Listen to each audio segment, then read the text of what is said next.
part of the one thing that we really say or we can claim to share. But what we know is, of course, neither one country, enterprise, or a person should be able to lay claim to these, and yet we simply cannot survive without them.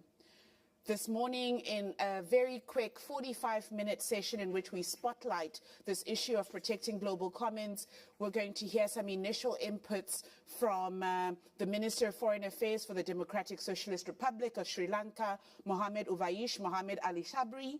And then we'll also hear from Ricardo, the co-chairwoman of the Alliance 90, the Greens parliamentary group in the German Bundestag. And then from Mads Harup Christensen, the executive director of Greenpeace International.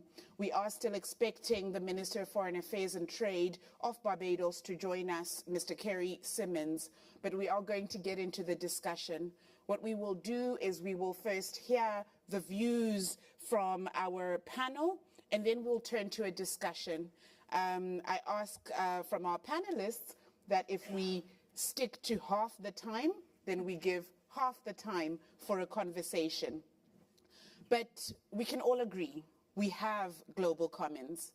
We can also agree that the impact, for example, on different countries, be it small countries like Sri Lanka, we'll also hear from Barbados, far outweighs their contribution to the ways in which, whether it's ocean life or rainforests, have been impacted.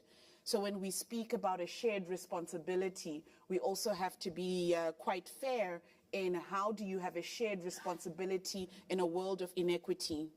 And we also want to talk about going beyond just the rhetoric, right, of systems transformation, and really what are some of the tangible actions.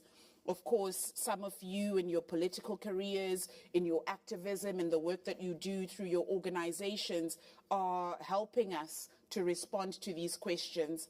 So I'm going to turn first to you, Minister Ali Sabri, your perspective coming from Sri Lanka around how, if at all, can we get to having some form of shared responsibility for the global commons?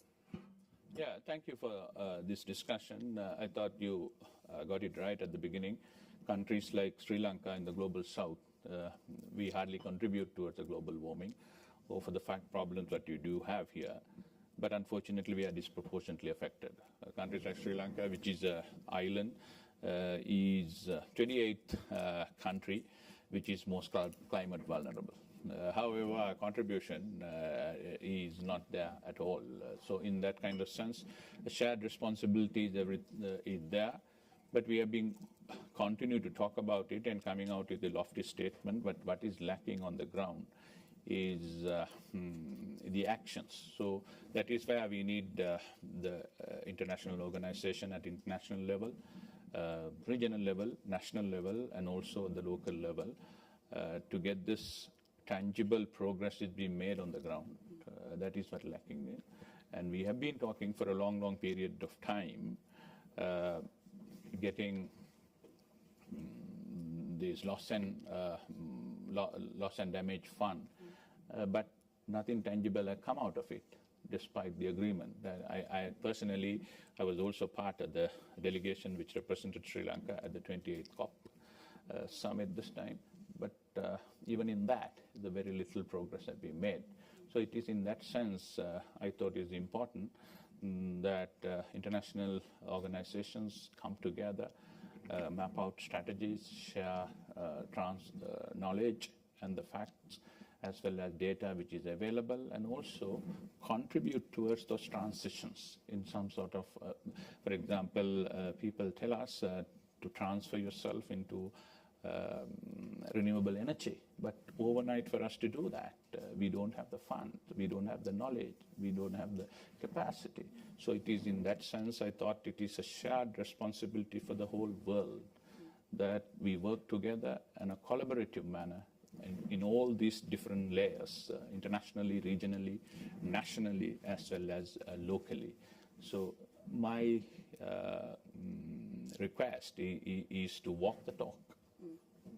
So I'm staying with you on this, walking the talk, but really what you're talking about is beyond finances, right? You spoke about know-how, you spoke essentially the need for research or innovation and tech as well. So beyond just finances, yes. Because I think often when people have conversations, for example, around loss and damage, they look at it from a balance sheet point of view. Now, from Sri Lanka's perspective in particular, if there was one or two things for which would be very useful in partnership and engagement with others that Sri Lanka could benefit the most, what would that be for you? For us, the most important thing is right now we are, in fact, promoting an idea of establishing a climate change university in Sri Lanka. So we would expect the partners in the world to come and support our initiative. So that is precisely what we are saying. It's not about rupees and cents or the dollars or the euro in this part of the world. It's about knowledge sharing. It's about data. It's about predicting what is going to happen. It's about telling our public climate change is real, and this could really transform the way we live. And we are vulnerable already. So in that sense, what we want right now is capacity building, sharing our data, help us to identify the calamities which is yet to happen, and so that we are better prepared. And of course, we also advocate for the people who emit more to take more share of the responsibility by investing on those things. It's not that we want them to directly invest on our treasuries or for our issues, but on those most important sustainable initiatives. Come and join us, give us technical support, share your knowledge, share the data, and if necessary, help us financially to build capacity. There we go. So a climate change university, I think, by way of innovation, getting people affected by climate change, but also the rest of the world. I imagine people from my continent would also be able to come to Sri Lanka to learn a little bit more around how they can be change makers in this space.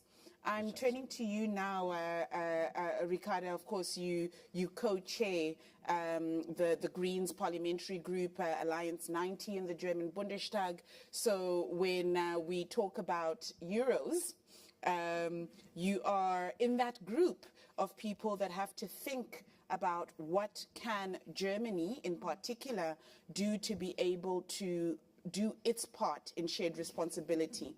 But I'm going to be a little bit provocative with you, and I'm going to say we've spoken with Sri Lanka, with Germany. Where does accountability in particular for past wrongs feature? So before we get to we're all in this together, we're all holding hands, how do we get to equity? Yeah, I mean, I think this is at the core of this issue, because I think it's about the believability of countries like Germany. Because if we are going to the table, for example, at the COP, and we're just saying, oh, everybody needs to transform, and there's just something to win, yes. And now you need to transform faster, because we kind of had this phase where we built a lot of wealth on fossil fuel. I mean, this is something that happened in Germany and other European countries, that we build a lot of jobs on wealth, on development within our countries of fossil fuels. And now we know that other countries will not be able to have the same development, because we, as a shared Earth, cannot pay this price. But to just say, well, jump over this phase, do it better than us without taking responsibility, will not lead to results. I think this is something that everybody within Germany needs to understand. It's not just a question of morality and justice, even though this would be enough, but it's also a question of efficiency. Because if this is the framework, if this is the mind frame we are bringing to the table, I don't think we will come to results. And we saw this very much, not just at this COP, but the COP beforehand, where even though I understand the frustration that the loss and damage resolution has not been put into really now into reality, but I think just having this agreement was the main step to having any other agreement, because it was clear that many countries came to the table and said, well, first of all, we need to see that you are serious. We need to see that you are really willing also to come to us, because we have this disproportionality between being affected and between being responsible. And I think only if we take responsibility financially, technology-wise, and also having partnerships on the same eye level. I think this will work. And maybe 2 more sentences on the framework altogether. I think at the moment when we are talking about common goods or about global commons, we are facing a very difficult phase, because in the last years, the knowledge and the awareness of nobody can do it on their own, we have one Earth, has increased. But at the same time, cooperation has become so much worse at the moment. You know, we have the war of Russia against Ukraine. Now we have the situation in the Middle East and stuff like this. So I think now we are really facing this question, how can countries that in so many other areas are fighting against another, that are not in any way cooperating, still able to come together to face those common goods and to face those global commons? I think this is really difficult. A pitch without saying it for the Global Commons Alliance, I think. But you said something that for me struck a slightly personal note. You know, when we have conversations about a just energy transition, I'm often the person in the room who says, well, if 43% of Africans currently have no access to electricity, when you talk about transitioning, what are they transitioning from and to? Yeah. Right? And if indeed, which is the case, we see across the Sahel, where we have the least access to electricity, it also happens to be the place with the most sun any time of year. What are the opportunities for partnership that allow us to not transition for communities that don't have electricity, but to finally have access, relying on what's there, but picking on the point from Minister Ali Sabri, in partnership. Yeah. Meet us at eye level, to use your words, but do so recognizing the existing challenges that are confronted by different regions. I'm going to turn now to you, Mads Harup Christensen. You're the Executive Director of Greenpeace International, which in a forum like this almost needs very little introduction. The name of your organization already tells us the kind of work that you do. But we've spoken to government here, and it would be useful to hear from your point of view the role particularly of the scientific community, people in activism, civil society groups, how they can serve as a complement to what we're talking about here, that joint ownership, if I may. Yeah, maybe starting a little bit in a different place, right? Because I think the task at hand is how we transform these big transformative ideas into tangible action, right? And I think that's where organizations like Greenpeace and civil society can play an important role, right? But let me get to that. I think right now, obviously, we're in the situation where the science is crystal clear, right? We know that stability, resilience of Earth's systems on one side and human well-being, human security on the other are inseparable, linked to each other, right? We need to transform the systems. We need a well-being economy, one that prioritized people over the few, over the profits of corporates, etc. That's the task at hand. And how do we make that tangible? I think a very big part of that is to deliver on the things that we've already promised. It won't bring us the whole way, right? But it will bring us a long way if we can just deliver on the promises already made. I mean, COP28 with its fossil fuel phase out, its ambition to triple renewable energy by 2030, doubling energy efficiency, that alone would have an immense impact on the way energy is produced, where it's produced, as you mentioned before, right? We would certainly see new parts of the world that are sort of becoming energy producers, and we would see many other effects, including health, well-being of people. So that's a long way to go. On the other side of the sort of planetary boundary problems we have around biodiversity, the promises the world already have made on setting aside 30% of our land and sea protected from industrial extremism. And we could come even further if we found ways to have a more nature-based assessment of the remaining 70%. I mean, those things would make huge differences. We still have a huge task in front of us when it comes to change some of the core mechanism of the financial architecture of our economic system. But that would definitely help. I think organizations like Greenpeace and others being independent voices on their own obviously play an important role. I have to say that they are paying me, right? But it is important that there are some that speak truth to power, call the bullshit, can not be sort of restrained by many different things, but also in the way of really acting as you could say, a conveyor of science, underrepresented voices, people voices, because it's so much needed. We have a system right now that is where the voices of the few, the voices of big corporates is overrepresented and listened to more, right? So there is a need to have organizations that cannot represent, because we don't claim to represent indigenous communities, but there are people where we have aligned interest, and we can work as an amplifier of that. I think that's embedded in how we work.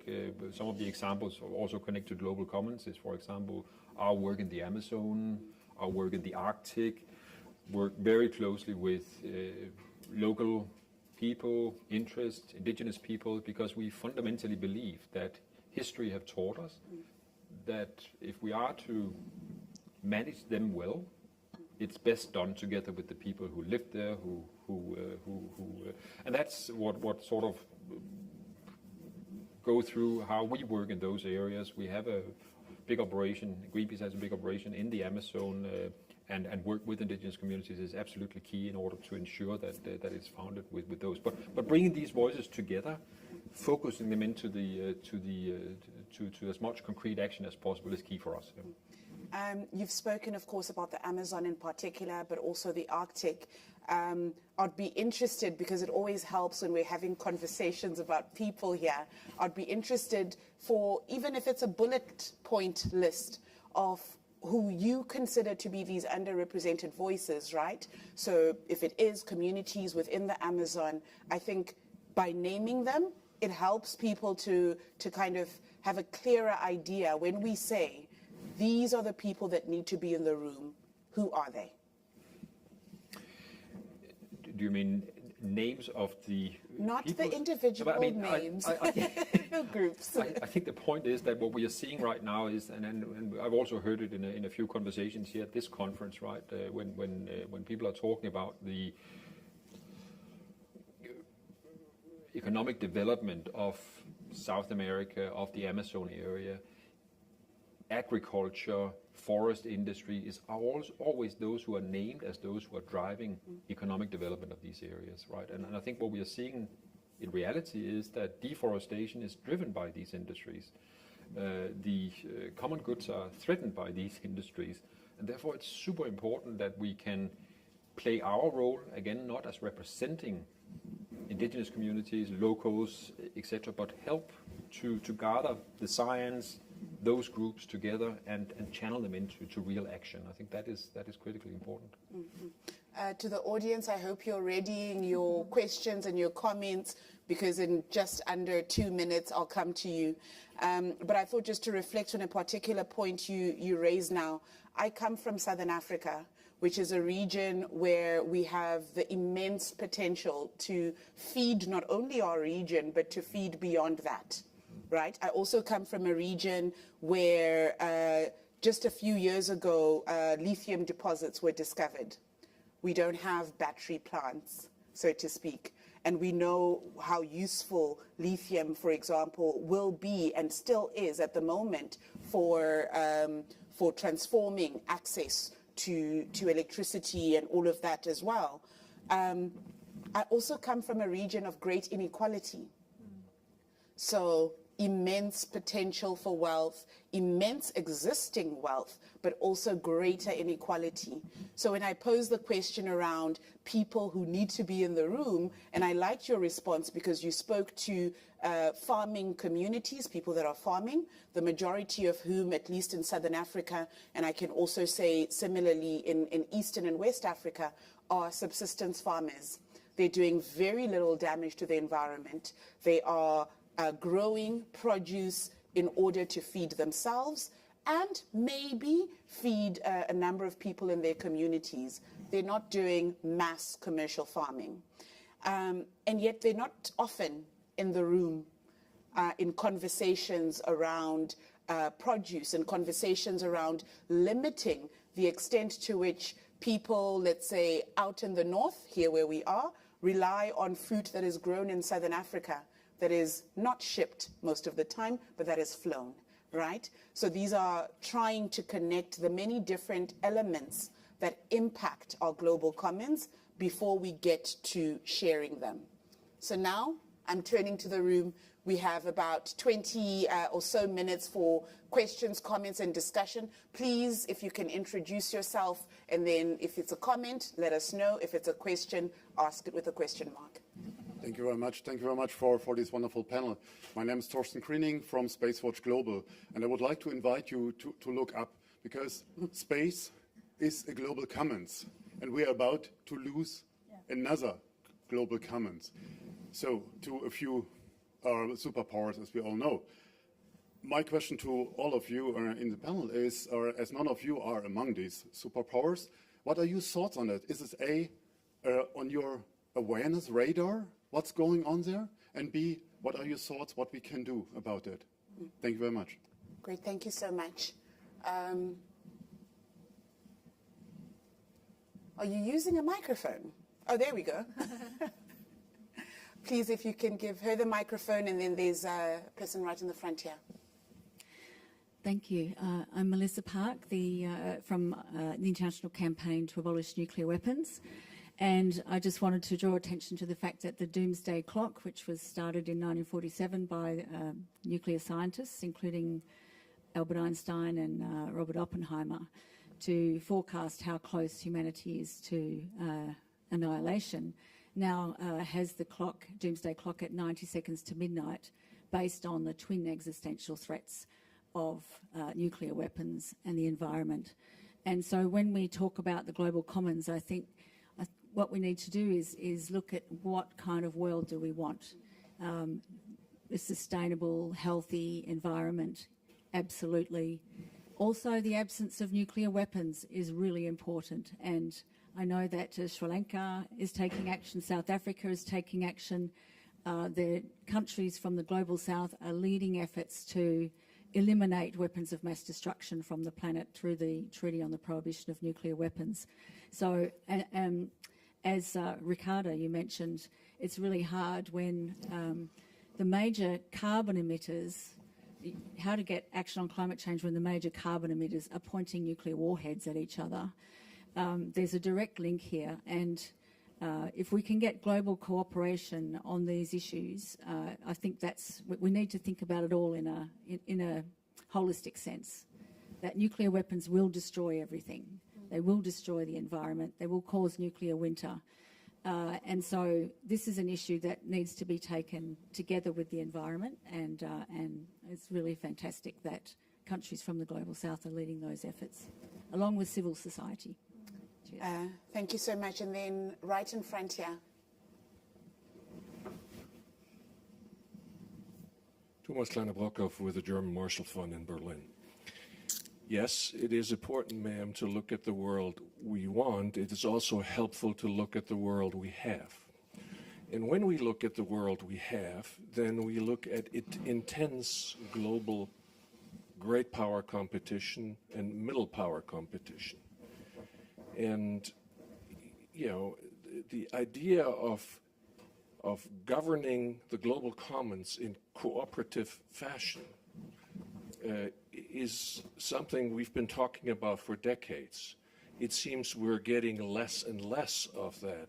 So I think we need to confront the reality that the opposite of what one would like to see is happening. We're seeing more. We're seeing a nuclear bomb renaissance triggered, I think. Well, I'll stop up by the trigger. But so my question to this group here is, if we're going into a competitive world order, are we going into a competitive governance of the global commons? And that means, as the gentleman said, space. That may mean global pandemics. That means climate change. That means less so nuclear. That was always competitive. So competitive world, competitive commons, question mark. Some really tough questions. I'm glad all I do is moderate and you must answer these difficult questions. But there have been questions as well as comments posed around another global common, which is, of course, space. And then this idea that we are how many minutes to the end? 90 seconds, so a minute and a half to the end. And then this competition spilling over into governance. I'll start from my immediate left and follow that order. Ricardo, sorry, you drew either the short straw or the long one, depending. You have the choice to respond to everything or respond to nothing. I'm not going to take nothing. I probably shouldn't be on the panel then. But I'm going to start with the question to space and then maybe to combine these two questions because I think there's a link.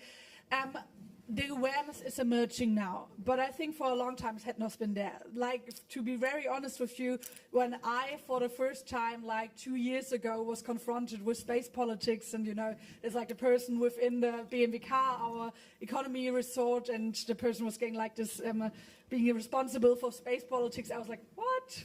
This sounds very weird. And then you think, oh, it sounds a little bit funny, probably it's about great technology and fancy stuff. And then you get into it and you're like, well, it's about great technology and fancy stuff, but also about geopolitics. And therefore, I think now the awareness is rising. I hope we're not too late and I hope we're not too slow, because I think this is the risk that now European countries are really starting to tackle this issue. And what I would think we need is some kind of regulation.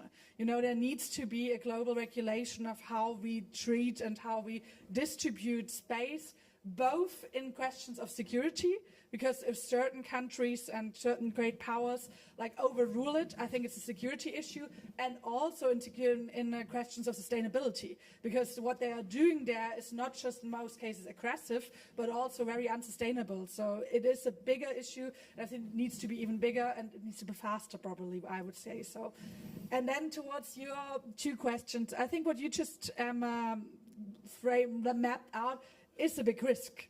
I mean, I just said in the beginning, you go for driving to COPs now, and there's question, can this country take part? Can this country not take part? And I mean, there are valuable questions. I mean, I as well was saying, well, you can't just have Putin speaking there at the COP as if nothing happened after he attacked Ukraine. So therefore, this is not just some problem, but it's really like a reality.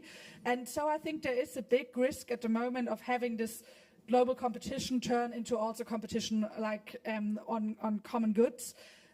But I don't think it would be to any benefit for anyone. I think it would be very harmful, especially to really affected countries, of course, because if there is no common rule framework, if there's no common responsibility, there is no common protection. And then those countries that in the past have been affected most, those countries that have less capacities to be part of the competition, they'll be left behind.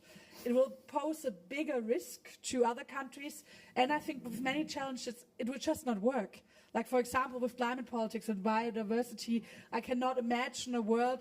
There can be something like an economic race to the top. We're seeing this at the moment. I think I always said when the US was doing the Inflation Reduction Act, this is nothing bad for us. Now we don't have a race to the bottom who has the lowest standards, but we have a race to the top.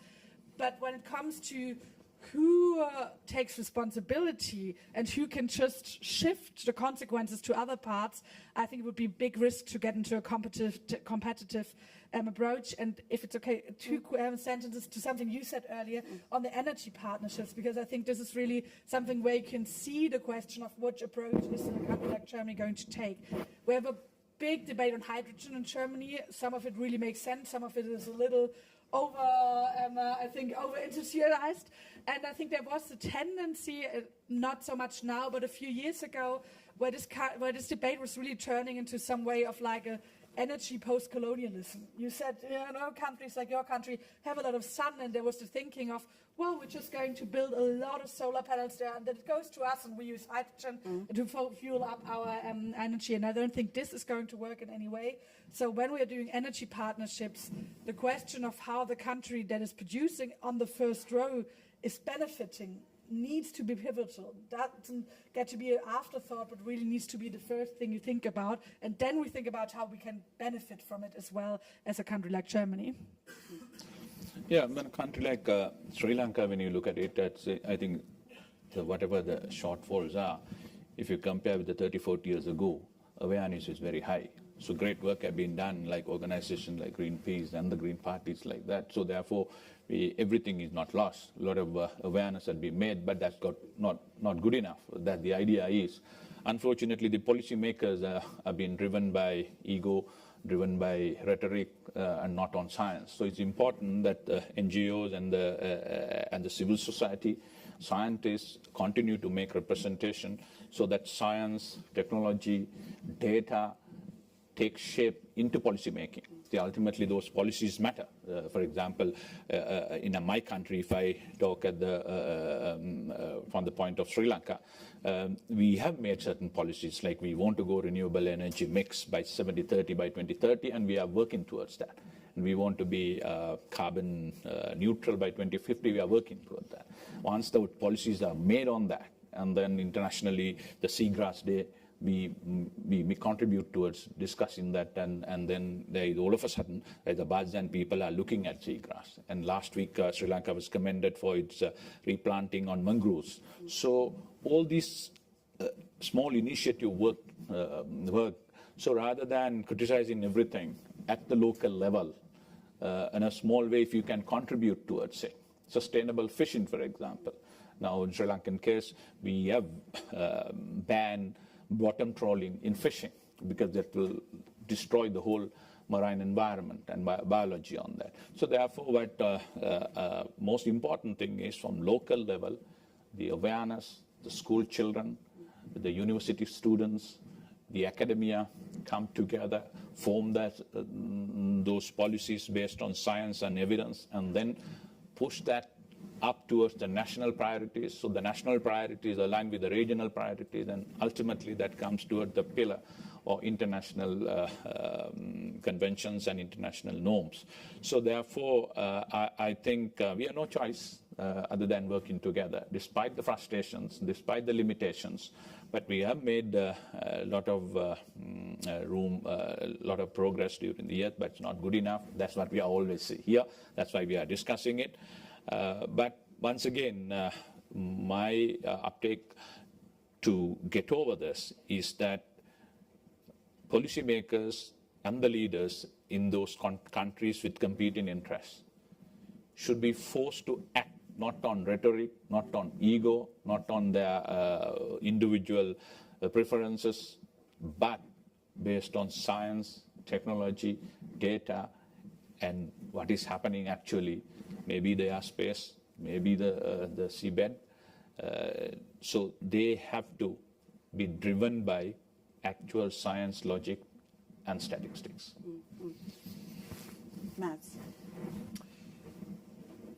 Yeah, maybe good things have been said already, but maybe just two thoughts. I represent an organization that was formed back in the 70s exactly on a fight against nuclear testing, and I'm very glad we got some good progress on that. But there's absolutely still a very, very live threat from nuclear around us.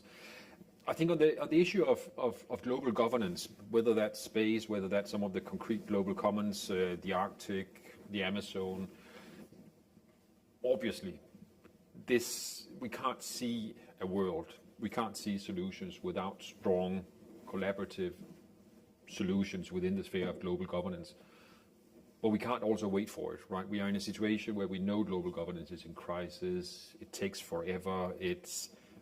Can it deliver? I mean, we can't wait for that. So every single player, country, organization has a responsibility to act within the means that is obvious and available, right? I mean, for example, you can't on one side say we need to protect the Amazon, it's super important for us, and then as Europe, for example, right now, through its consumption patterns, through trade agreements, constantly undermine the possibility for the Amazon to remain a place where biodiversity, where carbon is stored, etc. That doesn't compute, right? We can't wait for a global shiny solution for us to sort it all, right? We have to act within the frames. The same with the Arctic. We see that for a number of years, actually tensions in the Arctic has been dropping, despite everyone has said this was a place of tension, a place of resource competitiveness, etc. That hasn't materialized in the way that we had feared, right? But it could happen at any time. And now we see some of the players, including Norway and other countries we would find should be acting more responsible, opening up either for deep sea mining or for oil exploration, and thereby escalating that resource competition, right? So we have to be extremely mindful of the fact that there are so many things we can do even without a global governance system that can protect it all. On space, I would say that, I mean, also at this conference, I get this feeling that we are, as a community, as a globe, we are over prioritizing the urgent stuff over the important stuff constantly, right? And we have to find ways to do both. And I think space is another example where this is, if we don't act soon, then it will be too late, right? It's one of the irreversible areas. So yeah, many important issues. Yeah. And unfortunately, right now, the urgent ones are being prioritized. But it's always in a time of crisis you actively seek to put out fires, and you may lose that longer term vision, or even to use a very horrible pun within this context, miss the forest for the trees, provided we haven't burnt it down. We have some more time for questions or comments if there are any. Please go ahead.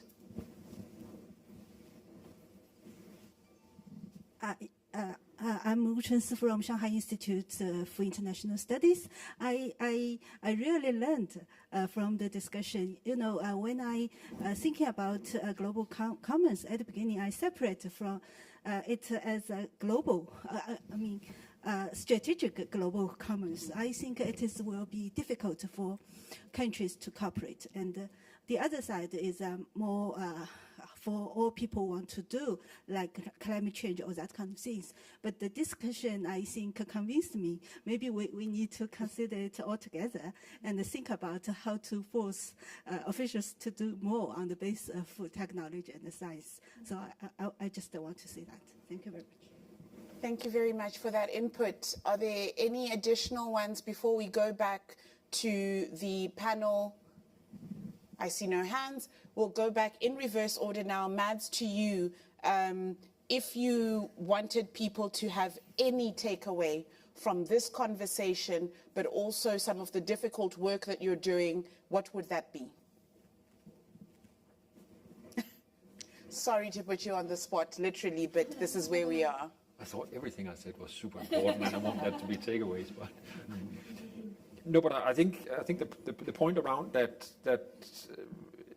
the changes that are needed are very deep, yeah? And we have to embrace that. It won't be easy, and it will happen one step at a time. And I think the important thing is that while we can be pleased about, for example, the outcome of the latest COP.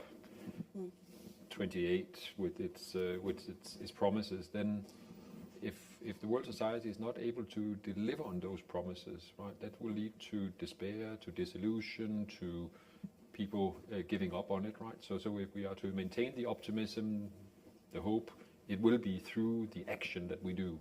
Yeah. Right. Beyond rhetoric, action.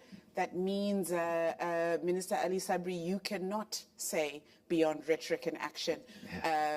Or science. So another additional point from you, just in terms of what people can take away. I think it's really important also, given, Sri Lanka is a small country, but I think doing really impressive work around popularizing this notion, but even as you've introduced us now to the Climate Change University as well. So a final thought from you. Yeah, one final thought which I missed out, what I want to talk about is the relationship between the debt crisis, the countries in the global south, and which go through, and the international organizations. For example, as we discussed all together, basically we contribute very less in this, but disproportionately affected by the climate changes. We have some time, obtain loans from multilaterals, build our infrastructure, the roads, the buildings and everything. Due to the climate change and the floods, those buildings, the roads, the bridges no longer exist, but debt exists, unfortunately. So it is there. We have to look at the infrastructure and architecture. So that at least the debt forgiveness, because well, you saw what you saw in Pakistan, what happened. You saw what happened in Sri Lanka and also Bangladesh. So we are being disproportionately affected for things that we have no control, but somebody else is doing it. But then all of a sudden, all our investment which has been put together on those projects are no longer there. But debt is there and it's getting accumulated. So a global debt architecture connected to the climate change need to be relooked at it. And some of them had to be held responsible. And at least in terms of either waive off or giving some sort of a debt relief for the people who are suffering as a result of it. Right.